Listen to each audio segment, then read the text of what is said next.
All right. Hello, everybody. Welcome back to Conquest Clash 3. We get the winners finals here. Arctech versus KingOfCharge. A very dynamic matchup.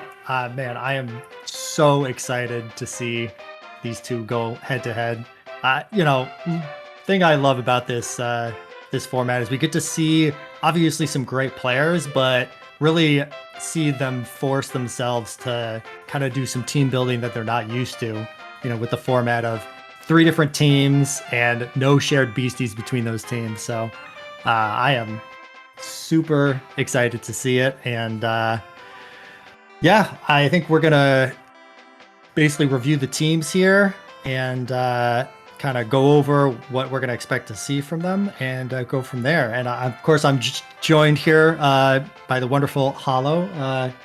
Thank you for streaming this event and putting in work for it. And obviously, it's good to be here. I've been doing a whole lot of stuff behind the scenes and am admittedly the reason why this was so late, but hopefully the stream looks good to make up for it. And yeah, here we are. This is technically winners finals, which feels very strange to say, considering we've only had 2 matches so far, but the format of this being a very small invitational just does mean that it really is that small. Yep, exactly. Well, that's the unique thing about this event, right? Is it's all about taking just a handful of the best players and pitting them against each other in a really unique and closed format that, quite frankly, wouldn't be feasible with an open bracket. Yeah, it's genuinely such a blast to, rather than just having people use one team for an entire tournament, they get to show off their team building chops a lot more by, bringing 3 different ones and with no shared beasties between those teams. So really showing their depth as team builders. And I mean, from all 4 players, we've seen a pretty big variety of stuff. There are a lot of similar archetypes. I think pretty much every player has a mind team and a spirit team. Like, there are definitely some, like Bolimar obviously has a tri-tape team, as per usual.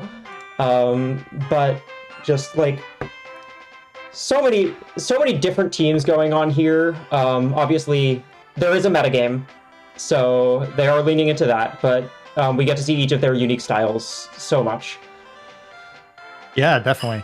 Well, and it's kind of that interesting balance between obviously metagame of knowing what sort of things are strong, but at the same time, you can't just build all the best teams because a lot of those have overlapping beasties. And again, because it's an invitational, there's a limited number of players.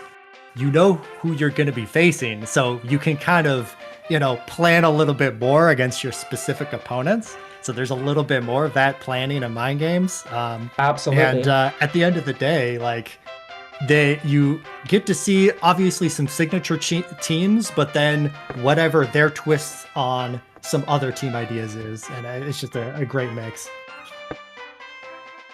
Yeah. So speaking of some teams, let's look into our matchup a little bit. Obviously, we just saw Charge right before this. And he was, of course, running his typical stuff, which, again, people have been able to prepare for because, at least in terms of this team, this one is very familiar to a lot of people, especially anyone who's been in a bash recently. Oh, yeah. Charge has not been quiet about it. Has been on record multiple times saying high 5 with confident is too broken, needs to be removed from the game. And, the best way to protest that is to try to get everyone to play and win with it so it gets nerfed. As someone who used this team in the bash preceding the current one, it's pretty broken. We saw this get, I think, a pretty swift 3-1 victory, and that was the only game we saw it in so far. Yep. I mean, this is kind of the crown jewel of KingOfCharge's team building as of late. Obviously there's the confident high 5 being able to give that power and defense boost, especially on counter serve. But surrounding it is just a very powerful body team that's hard to deal with, right? Absolutely. You have the classic support with Goofster here, and have rocking the confident pass and sheer, being able to give double boosts pretty reliably, especially when there's blocking involved. And this overwork cast lead obviously is just a nuclear weapon, especially with net rush.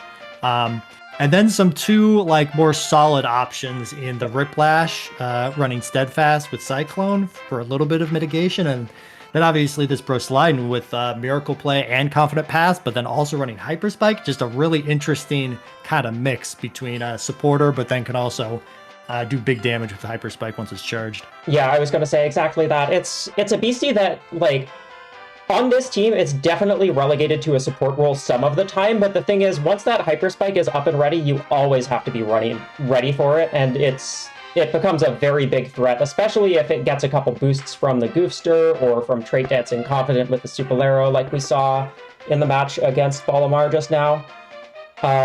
It's none of these beasties are to be messed around with. If you can get the Goofster off the field, good for you. The Bro Slidin' comes on, and by the time you get the Bro Slidin' off the field, the Goofster is back up because Charge is not sacking that thing. Yep, absolutely. If there's any weakness to this team, I really think it is the fact that first off, Reach Shot is the only sideways move. Yeah. So if the Goofster isn't on the field, the teams can sit back. And if there's a combination of that plus either Cyclone or Patience, then it can slow this team down quite a bit. Obviously, it still has great base damage, especially with Castle and Riplash, but it certainly will slow down the team. Yeah. We've seen a lot of Cyclone. I'm not sure there's a single Patience on anyone's team. Yeah, I don't think there is either, actually, now that I think about it. A very good move by all means, but one that I think has fallen off a little bit due to the uptick in jazzed usage. And speaking of jazzed usage, the scrimmage team here has a little bit of that, of course. We'll get to the rally team later, but we saw this team, I think, in two games last match. Lost the first one, won the second, I believe. And the amount of damage this team is able to output is sometimes more than a +3 overwork Castle Elite. Yep. Not sure how that's supposed to work, but it does. Yeah, well, my quick response to that is look at the moves on this team and tell me which ones are for defense. And the answer is none of them. They're all offense. Yeah, absolutely. There's absolutely every move slot on this team is for doing damage. You could argue Echo Strike, but it's not to say that there's no. I would argue the most defensive move on this team is Net Rush. Yeah, exactly. Right. So this is absolutely the most offensive team you can build in that regard, and it shows, right? Because this scrimmage with Excited Pass. And again, mimicking either zigzag or even just a freeze ray, it can one-shot a lot of beasties, even in the back. So it absolutely needs to be respected. Yeah, so we'll see how much damage it does against Arctech's team, which we'll get into in a little bit after Charge's last one, of course. Speaking of jazzed, we have quite a bit more of it here in the Fru Folks and the Hopra, both having Battle Cry and Rousing Strike, respectively, and a Thrash Fetch'em with Fetch if you needed a little more to go with it. Yep. Yeah, and I would say this is a Spirit team that does have Rally, but it's not necessarily totally beholden to it. Like you said, if there's any theme here, it does seem to be jazzed, which honestly is not a bad thing to have, especially against Yamath is one of the common counters. So if you get a couple of deboost on you, having jazz means you get to ignore it. And obviously there's the bonus with burnout on that Daredillo.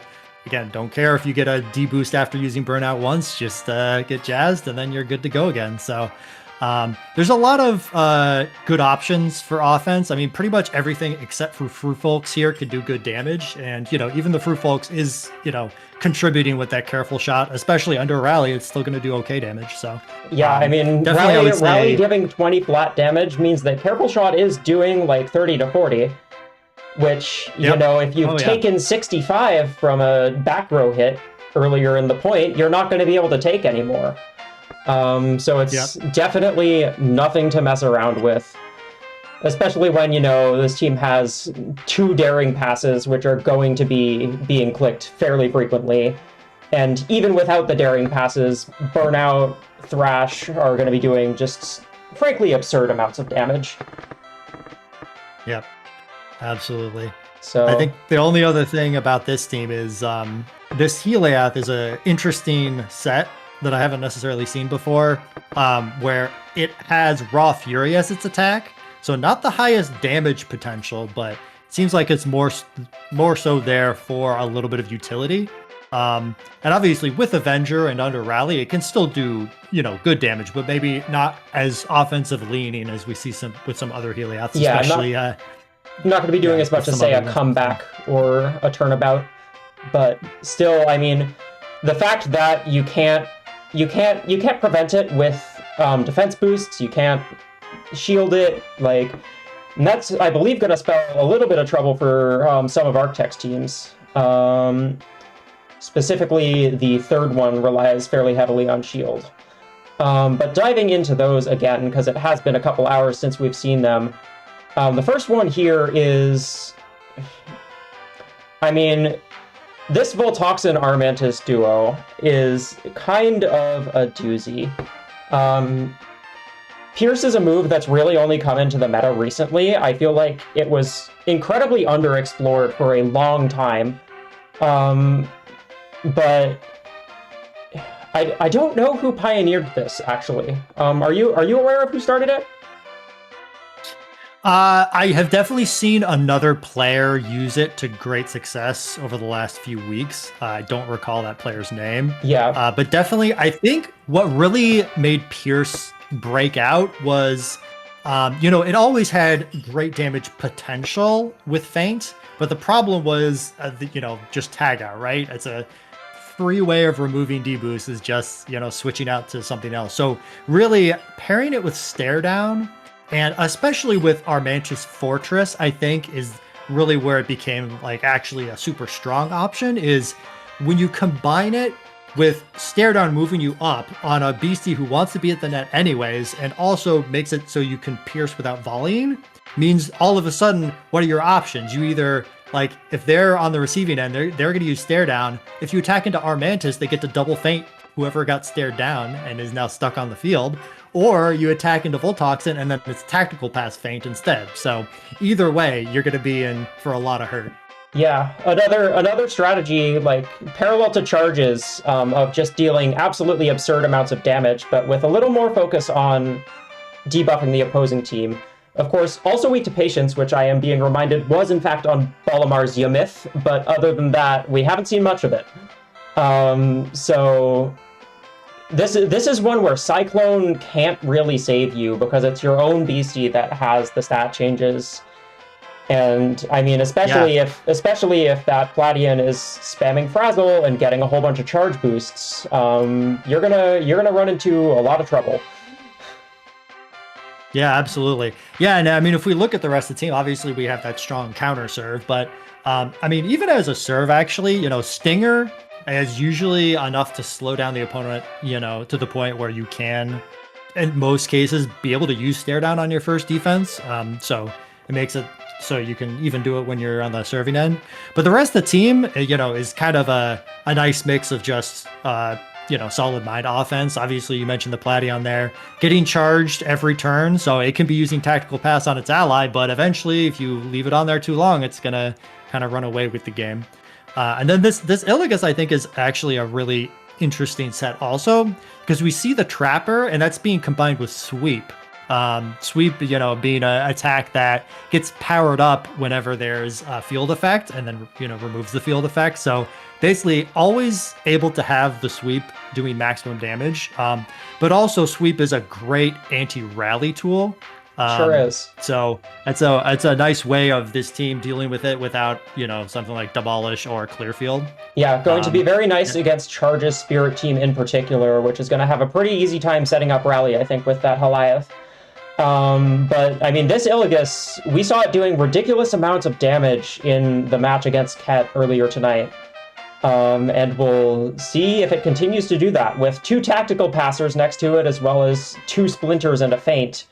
If you can't get your switches right, like if your beasties end up with low mind defense due to all of those deboosts, you're going to find yourself in a lot of 50-50 situations in a row until you lose a point to either slice or sweep coming out. Moving on, though, we have Architect's Vigor Beam team. This thing is so fun. I mean, they talked about it earlier.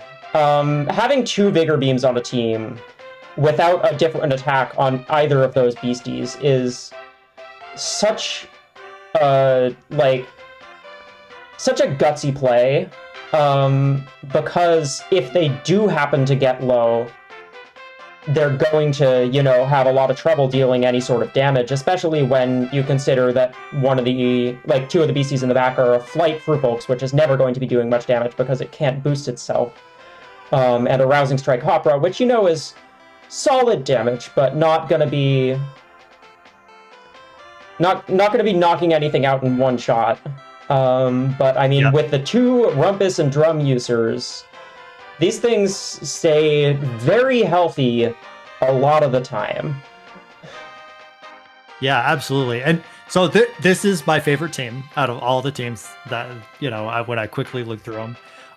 It seems so counterintuitive, right? Yep. Having Vigor Beam on, 2 different beasties that don't have another attack. So, you think, oh, if this beastie gets hit and they're in the back, they can't attack. And even worse, you don't have a forward pass or some other way of, getting them to the net easily, right? And so it seems so counterintuitive, but then at the same time, you look at these stat spreads on these 2 Vigor Beam beasties. They're not max power. They're actually relatively defensive, and it's really leaning into that healing, right? The Hardy on the Apostle and, the Restoration. It just makes it so, if you're attacking these beasties and not knocking them out, they're just going to be healing up so much that it feels like you're not making any progress. So, yeah. And then again, that's where the Vigor Beam comes in, is if you have these 2 huge tank beasties and then you're attacking their partner, that's what lets them get to the net and start clicking Vigor Beam. So it's actually again, it just puts the opponent into a situation where it doesn't matter which option they choose because they're both bad, right? Yeah. And so it actually ends up working out. We saw it in round 1 against when Arctech was playing Ket. Just the ability of, especially the Hydrome, to be able to just sit in the front row and sort of flex up, get a bunch of boosts. And I mean, Vigor Beam, if you're able to keep yourself at high stamina, is going to be 100+ base power all the time. And even off an attacking stat that's below 120, 100 power is a lot. And when it's able to, stay incredibly healthy and click flex every turn, that's a paragon of consistency right there. Hydrome has been a very strong beastie in the meta for a while now due to Restoration. Even Sparking talks of getting either it or Rumpus or Drum nerfed, just off of how well it's able to survive. So we will see how it plays out against Charge's teams, especially considering that Charge's teams are so dedicated to just dealing massive burst damage. Obviously, the Cyclone on the Hydrome will be able to help with some of that, but will it be enough? Who knows? Yeah, and I will say that Cyclone is actually the only way big damage mitigation, right? Yeah. Is obviously you have the healing, but the healing only works if you don't get one shot. So that was just a little point I wanted to bring up. So it's possible I could also call out the fact that we have call out on the Frufolks. So that's also able to. Oh, that's true. If it's able to get some callouts in, obviously it's gonna tag in next to the Hydrome, healing 40. And then presumably 24 more and a couple ticks of Drum and Rumpus, or at least 12 more with Drum. Get a call-out off, and suddenly the Hydrome's taking, 2/3, half as much damage. Just absolutely ridiculous how survivable Arctech has managed to make these things. But on the other end of the spectrum, we of course have the power-up Cast Elite next to the Charily. A classic for a reason. This team has been incredibly solid for a very long time. Again, mentioned earlier that this one Bring the Heat 2, back in, oh gosh, was that like January already? Yep. Wow, time passes. But yeah, either way. Go ahead. Yeah, this team won Bring the Heat 2 for a reason. This is both very strong offensively, but it is also deceptively deep in its options. So obviously, the focus is, Cast Elite. Cast Elite's OP, does so much damage, especially next to Charily. Charily just gave him 10 free damage. And, it can launch to the front, and then it can block your first attack, and then it gets a free +2 on top of that, and it just deletes your whole team. Yeah.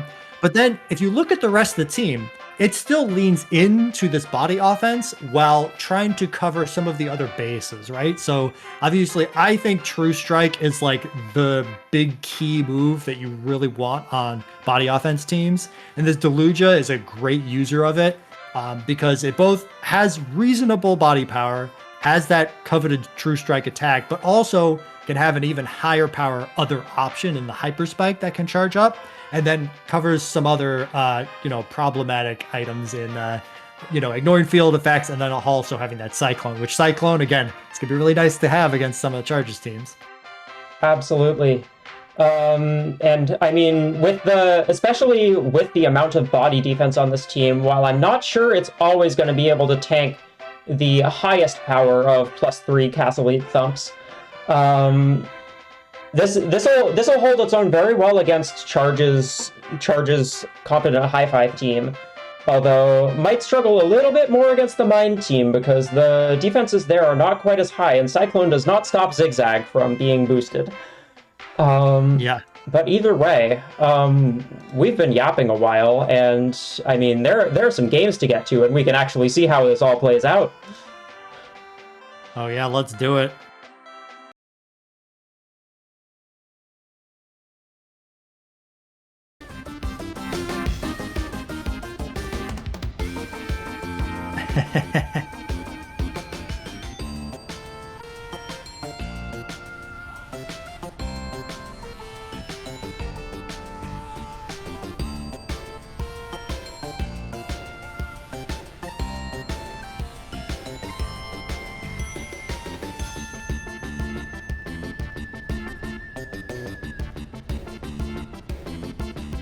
Oh, I don't know. I can hear you.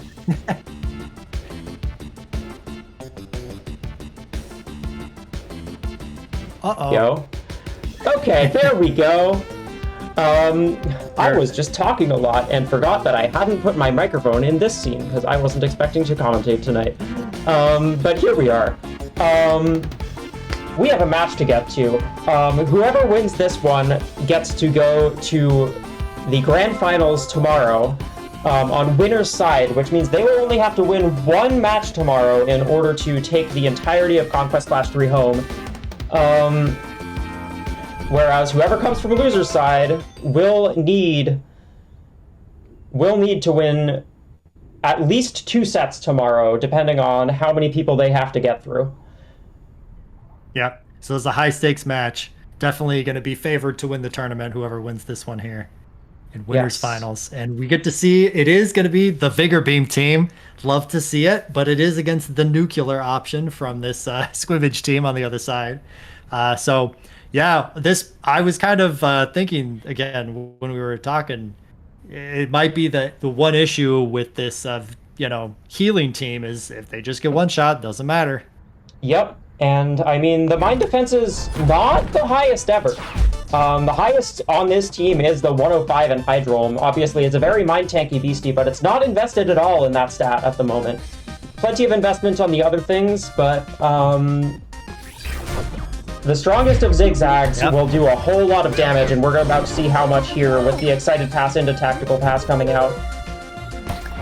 And I don't know if I've seen a stomp serve do 61 like that, but it doesn't matter because Charge is like, I don't care about taking damage. I just want to be able to one-shot your whole team. And Yep. look at that. Actually, only doing 96 to Hydro. Yeah, Cyclone will also decrease that damage significantly, I believe, to about 60% of whatever values we're seeing right now. Yeah. The Jazzed, of course, will stay upon being Cyclone, but I mean, we see the first point go immediately to Charge as Arctech reads, I guess, a careful shot that did not come. Yep. Yep, and that's why having a sideways is so important on a team like this, is because if you just let the opponent click their defense move, then it doesn't matter. But yeah, making the correct call, and all of a sudden, KingOfCharge is up 1 point. Up 1 point, a scrimmage on the field, which almost definitely needs to switch out pretty soon. Not sure if it needs to this turn, though, because that Hydrome is not in the front row yet and won't be able to Vigor Beam. So we see Charge here just planning to walk straight forward. And now Wow, this what a is call the out. threat, because while Cyclone will remove the tactical pass boosts, Zigzag is now 125 power. And Yeah, and even with a Cyclone, this, I'm not sure that's even gonna with the be enough. Cyclone, this Hydrome is not going to be able to take that. We see 107 damage. Yeah, brutal shot from that scrimmage, and all of a sudden it looks like Charge is going to be off to a very strong lead here. Very commanding start, able to serve with Echo Strike here, getting Hardy off of this Aposther. And again, Arctech not going to be able to Vigor Beam here because there's no way to get the opposer to the front. Rousing Strike obviously Yeah, I think useful, at this but point it's really... Yeah, I think Arctech just needs to find a way to stabilize here. Because I think if Arctech can slow the game down here, then letting that healing shine is definitely going to work out. But the problem is, sure he it's going to be hard to do that. Yep. When we have And here Echo comes Strike this big trusting, Echo I Strike. think that's just game one immediately. Yep, and the block is not going to be able to reduce the damage enough. And Fruit Focus comes in, but is going to get one shot. And just like that, Charge takes game number 1. I mean, exactly we what we did feared. talk It's about just- the mind defense being an issue, but on the bright side for Arctech, Charge now is, again, not allowed to use that scrimmage team again. So he will have to switch on to something else, which means that the mind weakness of another of Arctech's teams that we saw is not going to be quite as much of an issue. Yeah, and it looks like actually both players opting to switch teams. Obviously, Arctech could have stuck with the same, but it looks like we are seeing team number 2 here. Yeah, we get to see this stare down counter serve. I'm excited to see exactly what happens, and I assume it's going to be Heliath targeted here. Heliath not having shield, and we're going to get to see exactly how much damage this counter serve does. And it's going to be most likely a double feint into Pierce. Although I'm not sure, maybe a single feint would be enough. Actually, I don't think there's really any other actions that Arctech can do here. So yeah, we're going to most likely see the double feint in Pierce, and that is going to be the first point immediately to Arctech. Man, these are just such high octane matches. 195 damage. Yep, and that's exactly the danger of that counter serve. That's why it's been gaining popularity for sure. But now at this point, it's really going to be coming down to, okay, can Arctech continue to set up this situation? And we do see that Weepy coming out onto this Daredillo. So, I believe it's going to negate the Daring Pass here, so help reduce the damage a little bit. Burnout doing less than it would otherwise. Still getting the front row boost, of course, and that Daredillo will almost certainly dodge rollout immediately after this, thus negating the Weepy. But I mean, Arctech here able to move that Voltoxin forward. It's not the damage dealer here, but it can still put on quite a fair bit of hurt with Stinger from the front row. Yep, definitely. And, you know, Arctech recognizing that our Mantis could not survive from the front, but still wanted to cover for a sideways move there. So smartly moving the Voltoxin up. And again, not going to be quite as high damage, but there's even the other option of, actually, it does look like it's just going to be a Stinger. Wasn't guaranteed. It could have been an attack from our Mantis still just trying to get a boost. But here we go. This Fetch'em comes in. Immediately clearing the Weepy, but the Weepy's still doing its job because its Thrash is not going to be powered up because the Jazz was negated. So still coming out with a pretty strong move. It's going to be doing, you know, around 50 to basically anything that switches in here, unless Arctech wants to sack. That's always a valid option, especially up a point here. Going to try to play the long game, but no, looks like it's going to be a swap out. Exactly 50 there to the Platian, which does like to stick around on the field for as long as it can. Obviously, next turn, Arctech will be able to block for it, so it probably won't go down right away here, despite having just taken exactly half of its health. Yeah, and it looks like it's in a decent spot. Yeah, again, because Voltoxin's in the front, it should be able to shield. And yeah, with the feint, it's not quite enough. But again, thankfully the Weepy negating the fetch, giving Jazz. So again, Thrash, we'll see if it's enough. We do get another Daring Pass here. And yeah, it looks like with a block, everything should survive. We see the attack into the Voltoxin for more damage here. Aiming to not allow the double feint into the Fruit Bolts, presumably. But that Platian, I mean, is going to start accumulating boosts real quick if Charge doesn't do something about it. Yeah, and I mean, at this point, if we see a move up tactical pass, then it would probably be doing more damage. But it looks like it is just a double volley. It's still going to be a Stinger on the Voltoxin. And it looks like Charge is just happy to take the wipe on a low stamina Beastie and try to come back. But that does mean Arctech is up 2-0. 2-0 is a high deficit to come back from, especially when your opponent still does have 2 fully healthy Beasties on the bench. With that said, though, if Charge can force a switch here, I don't think Arctech is likely to not let one of these Beasties go down this turn. But if Charge does manage to force a switch out of Arc, then I mean, okay, we do see the Beastie go down. I almost think that Charge might have rather not won that point there because it would mean that Arctech's bench would be less healthy in the future. But now, I mean, that Platian is going to be back up in 4 turns, which is altogether not very long. Yep. Yeah, and it's one of those things about, like, what's the win condition, right? It's either get a nuclear attack that nothing can survive 3 times, or just make it so your enemy's bench is so low that they can't switch anything in, and you can just get... Charge has a really tough decision to make here. There's the option of provoking that dodge roll potential, but Arctech goes for the sideways move, which Charge reads correctly, so the Daredillo survives and can fire off another quite weak burnout.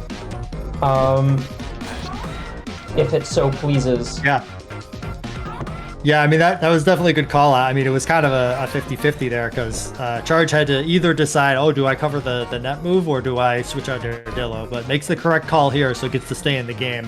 Again, this burnout is a little bit weaker, but it's still burnout, so it's still at least going to be doing reasonable damage here. The question is, what do you do at this point? This Fruit Folks did get chipped down a little bit, so I don't know if it's in range.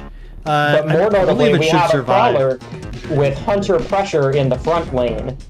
And those damage numbers only flashed up for a moment, but they were in the 90s to most things on Charge's bench here. Yeah. Yeah, and so this dodge roll is going to help mitigate it a little bit, but to your point, it's still going to be chunking whatever comes in here for sure. And I think if that's the choice, probably... Ah, there we go, the provoke and sweep. And with that, Arctech responds, taking a game himself, and we are 1-1. In not quite as commanding fashion, but I don't think you could take a game in much more commanding fashion than the first game that Charge won, so... Yep, a win's a win, right? However you get it. Yep. And here we go into game number 3. We Architect did not change his team and will need to do that. Oh. Yeah. We will fix that momentarily. While we're messaging the players here, we're gonna have to redo this game again. Once the player has won with a team, then they are not allowed to play with that team again. So we'll have to have a re-game. Yeah, looks like the players are getting it. But anyway, so we have kind of the 2 strongest counter serve teams out of the way, one for each player. And now that the mine team is out of the way, Architect kind of has 2 more standard teams, whereas, you know, KingOfCharge does still have that confident high 5 team. And I'm kind of curious what Architect's strategy is going to be to try to combat that. The other thing too is the confident high 5 and then this, you know, spirit team kind of played 2 vastly different, well, I say vastly different games. They both want to do high damage, but the way, you know, that you might combat them is a little bit different. So curious to see what Architect is worried more about and, you know, wants to try to bring as a team to combat it. And that's the thing is, you know, basically all these teams on Charge's side are just all offense all the time, you know, to varying degrees. Looks like we're getting back into it. Let's see. Okay, so we are seeing the Vigor Beam team against the Spirit team, which I do happen to think that this team is probably in a good matchup for Architect. Again, just from the surface level, because, you know, a lot of Spirit teams a little bit more weak on the body side, and obviously 2 big Vigor Beam users. But the other thing is, again, just with this Cyclone especially, there's not a whole lot that Charge can do to stop that. And then again, it's just going to make it pretty hard to get through this healing. But we do see Charge is receiving. Is going to be using Battle Cry, and this is not a move up serve, so it is going to immediately be a 50-50 of, do I move up to block the careful shot, or do I stay in the back and try to survive whatever this burnout damage is going to be? +3. +1 from front row, +1 from daring pass, and +1 from Jazz. That Hopper, I believe, does have the highest spirit defense on the team. The Fruit Folks might be equipped to survive that, but the opposer certainly is not. Yep. And unfortunately moves the, makes the incorrect call there. So a quick point goes to Charge. But here we go. The Hydrome comes in. All of a sudden, now the Cyclone is online. And more importantly, there's going to be a spare action where one of Architect's Beasties can move up. I think that's going to be the key here, right? Is making sure you cover this front row before. Oh, actually opting not to move up. So this careful shot is still going to be online and a danger here. So there's no free Cyclone. Yeah, and I mean, the Hydrome still isn't going to be able to walk up here, and Charge is doing a very good job of managing this team's action economy, both in the first game played against this team and now. This Hydrome, if it stays in, is not going to be able to get to the front row and Vigor Beam. Which is a weakness which I think we didn't really call out about the Vigor Beam team, is there isn't a forward pass or a captain next to them that's going to be able to help. With that said, about half of that damage from that 91 damage hit is going to be shrugged off by the time the Hydrome takes damage again. So... yeah, that's definitely the advantage, right? Is, yeah, you don't get hit by a Vigor Beam this turn, but most of the damage that you just did is going to get negated. So, but the question is it going to be enough healing to survive the next hit? We actually see a flex here, which I guess if it's going to be Hopper attacking, then it makes sense. You might as well use flex, get a little bit of extra damage. And now we have this kind of ideal setup where we have, you know, the Beastie with more stamina in the front, and we see that Thrash does say 100, but with a Cyclone should be able to survive. But the question is, will this Hydrome survive? I'm not sure. Yep. And yeah, just like that, Hydrome does go down. Charge has gotten the counter serve advantage. Counter pick advantage, of course, being a very important thing in so many competitive games. In Beastieball, we have counter serve, and when you're running teams that are as focused on the counter serve as Charges, That's very scary to play against. Yeah, and you actually bring up a great point that I didn't really consider when you know, they're in the same lobby the whole time, and so they know, like, when they lose a game, they're gonna have counter serve the next game. So that is definitely a factor for choosing which team to use next. And yeah, Charge absolutely taking advantage of that. Revolt's getting provoked, so this Thrash isn't gonna hurt quite as much, but it's still doing 80 damage to that opposer in the back row, which is a terrifying amount to take when you're already down 2-0.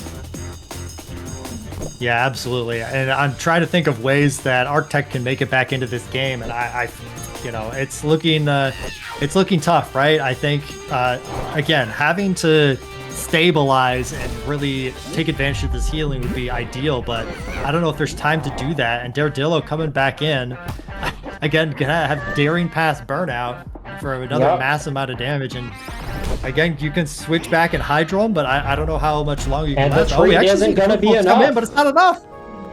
And just like that, KingOfCharge takes another game.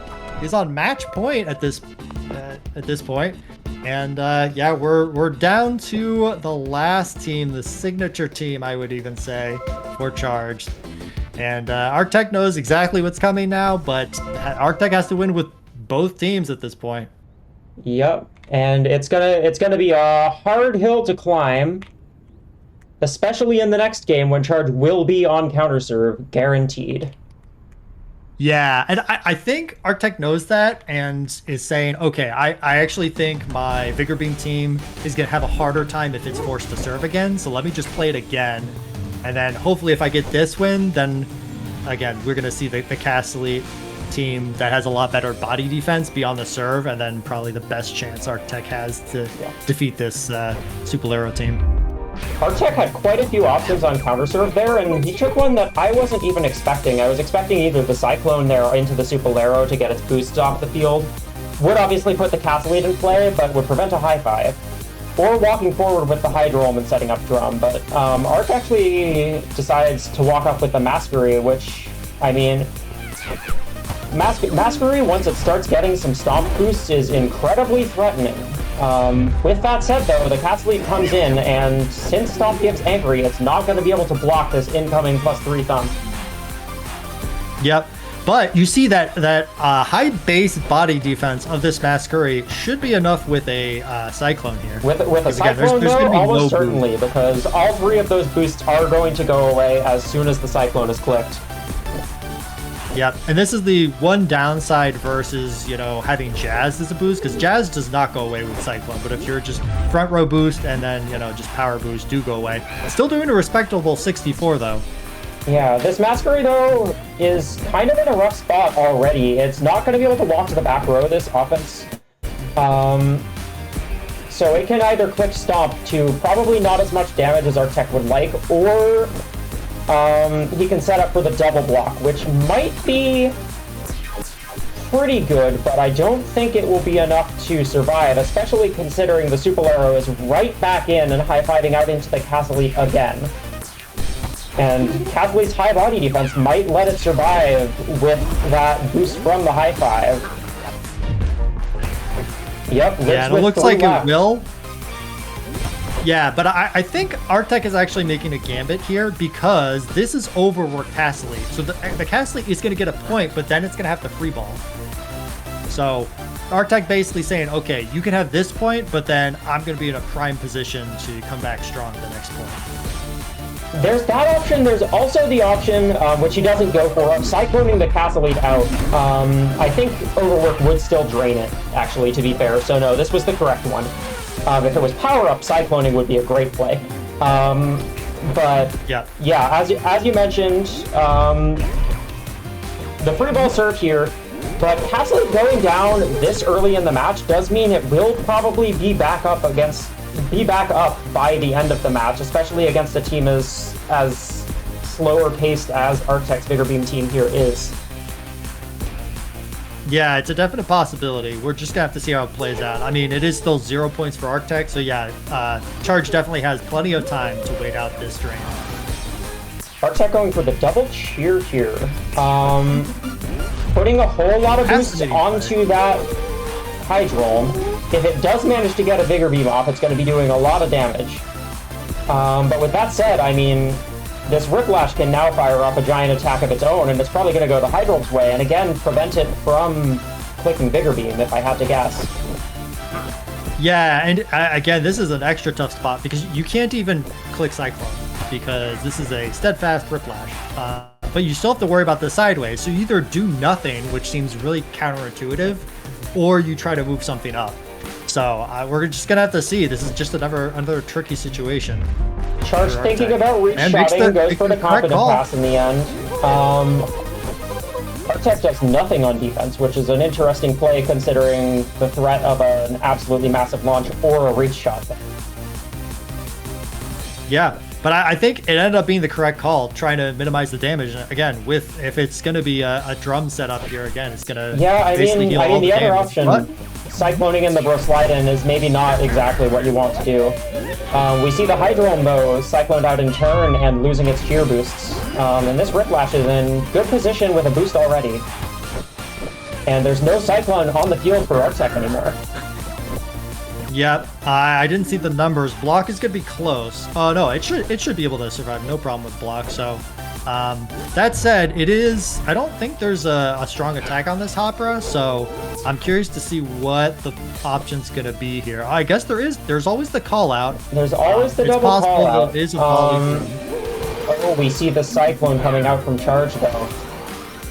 Calling out the call out, I suppose. And I mean, this Whiplash is sitting extremely pretty in the front row against two Spirit attackers with its 30 points of investment in Spirit defense. And I mean, this stuff is going to hurt. I'm not sure if anything is going to be able to take it. Yeah, I don't think so. Oh, 149 is going to be enough. But yeah, I kind of forced the block because you don't really want Fruit Folks to go down from full either. So yeah, there we go. Yeah. And then Charge up 2-0. Yep, and I mean, that pass lead is not going to be up this defensive turn, but it will be back in the game shortly. Yep. We see Apostle come back in here, and it loves to take these bodies attacks, but unfortunately not the ideal partner here with this Fruit Folks. And again, it's probably going to have to be a flight here. Yeah, I mean, Charge just continually making sure the Vigor Beam users cannot click Vigor Beam because they cannot make their way to the net. And that's going to continue here. Yeah, and the worst thing is... Yeah, well, I was thinking you can't even provoke this booster either because of its trait to stop further boosts. And yeah, we see that Cyclone. That play was a good play considering the Cyclone coming out there, actually, because it does mean that Hydrolm is back up to full, because the treat of Fruit Folks getting Cycloned in came out sooner. And that's fascinating. Arctech Cyclone's the wrong Beastie. Yeah, well, again, Cyclone wasn't going to work on that Whiplash, and unfortunately, Whiplash was just too strong, too many boosts, and just like that, Charge has won 3-1 against Arctech, and we'll be moving on to grand finals from the winner side. That's our first 3-1 today. Yeah, definitely some excellent matches, high octane offense on both sides, but really, Charge showing sometimes all you need is offense. Offense and ways to prevent your opponent from doing the same back to you. Yeah, that's always the key. But yeah, it turns out that Whiplash actually was a key part of winning, especially that last game, because not being able to cyclone it away was, again, Arctech's main way of combating it. Steadfast is a very unassuming trait. Like, I wasn't even thinking about it on commentary just now. But in situations where it matters, that trait is very powerful. It's incredibly good into other things such as like deboosting moves, especially with how much Splinter and Feint have seen used in the meta lately. And so going for Steadfast there and just preventing the Whiplash from being forced out and just letting it accumulate boosts as it faces off against a team with no easy to click body attacks. We just see it take over that quickly. Yep. Absolutely. Well, that was a great display from both of our players, and I think that's going to be wrapping it up for our day today, right? No more matches. We're yeah, gonna be that's our last match tomorrow. of the day. Ending on certainly the most commanding set yet. As I mentioned, 3-1ing someone at this level of play when you're having to win with 3 different teams is very impressive. Yeah, absolutely. And Charge showing that definitely all of these teams have what it takes to win matches against anyone. And definitely showing that depth of team building, you know. It's not just a one-trick wonder with that confident high five. Absolutely. So Charge will be on the winner's side of Grand Finals tomorrow. We're going to open up with the day 2 bracket tomorrow at probably around, I believe, 5 p.m. Eastern again. Hopefully on time this time. And we'll be seeing Ket versus Bolimar. Those two hoping to make their way back up through the gauntlet. Whoever wins that one will go on to face Arctech in the day 2 semifinals, and then the winner of that match gets to try and take some revenge on Charge, perhaps. Yep. Oh yeah, and I'm sure all the players in the lower bracket at this point are chomping at the bit to redeem themselves. So we're definitely going to see some spicy matches tomorrow, I'm sure. And again, excited to see, because one of the things about a small invitational tournament like this, again, it's a small bracket. One of the players that's, you know, went 0-1, you know, lost their only match, could, you know, it could have been a razor's thin margin, you know. And I mean, in the case of Ket's match, it was. Yeah, exactly. And so, like, things could look completely different tomorrow, especially now all the players, they get to see how some of these games actually played out. They might come in with better plans tomorrow of how to combat them. I am very excited to see you all there.